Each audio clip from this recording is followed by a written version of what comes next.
আসসালামু আলাইকুম প্রিয় বন্ধুরা, আমরা চলে আসছি নেত্রকোনা জেলার দুর্গাপুর উপজেলার বিজয়পুর কুল্লাগড়া ইউনিয়ন আরাপাড়া বা মাইজপাড়া মৌজায়। অর্থাৎ আমরা চীনামাটির পাহাড় দেখতে চলে আসছি এখানে। আপনারা দেখতে পাচ্ছেন সেই হচ্ছে চীনামাটির পাহাড়।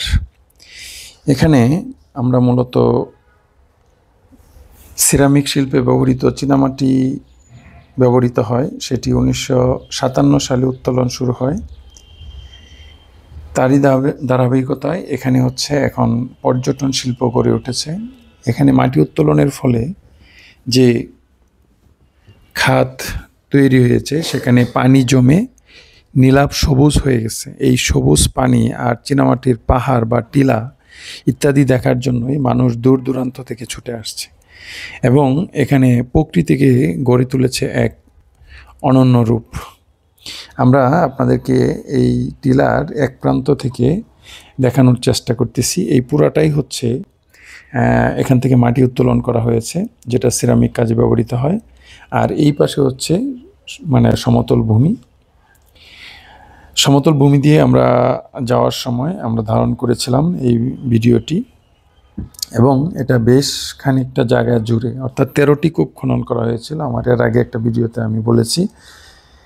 আমরা যেহেতু এখন হচ্ছে প্রায় বর্ষার আগমন, আমরা মুহূর্তে গিয়েছিলাম, তাই হচ্ছে আমরা মোটামুটি এই খাত থেকে পানি যখন বের হয়ে যায় তখন কিছু পানি পাওয়া যাচ্ছিল। আমরা সেটা অ্যাভয়েড করার জন্য আমরা একটু দূর দিয়ে গিয়েছিলাম, এবং দেখতে পাচ্ছেন দূর থেকে এই হচ্ছে চীনামাটির যে কূপ বা যেখান থেকে মাটি উত্তোলন করা হয়েছে, দূর থেকে অনেক সুন্দর লাগে। এই যে পুরাটাই হচ্ছে মাটি উত্তোলন করা হয়েছে, এবং এটা কিন্তু বেশ দৈর্ঘ্য।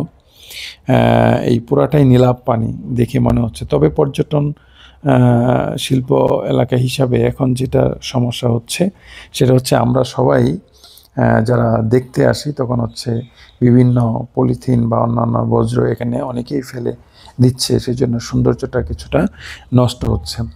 আবার অনেকেই দেখা গেছে গোসল করতে, আসলে এটা করা উচিত না। আমরা এখন এই রেখে আমরা চলে যাচ্ছি হচ্ছে চীনামাটির পাহাড়ে উপরের দিকে, এবং উপর থেকে আপনাদের সৌন্দর্যটা দেখানোর চেষ্টা করব। আমরা ধীরে ধীরে চলতেছি হচ্ছে, টিলায় উঠতেছি, এবং টিলায় ওঠার সময় আপনারা যদি গরমের দিন যান, আমি এর আগেও বলেছি, অবশ্যই ছাতা নেবেন এবং ট্রেক করার মতো জুতা পরে যাবেন। নর্মাল স্লিপার বা হিল জুতা পরে যাবেন না, ঠিক আছে? এটা হলো উপর থেকে এই নীলাভ সবুজ পানিটা দেখানোর চেষ্টা করতেছি। আমরা ওই দিক থেকে ঘুরে আসছি এবং আমরা এই পাশে আছি অলরেডি টিলার উপরে। এবং আমরা যেদিন গিয়েছিলাম এদিন প্রচণ্ড গরম ছিল। দেখেন এই যে লোকজন হচ্ছে গরমের কারণে এখানে লোকজন হচ্ছে গোসলে নেমে গেছে। এখানে বর্তমানে হচ্ছে আপনার হচ্ছে গোসল করার জন্য আপনি গেঞ্জি পাবেন, কিনতে পাওয়া যায় ওয়ান টাইম।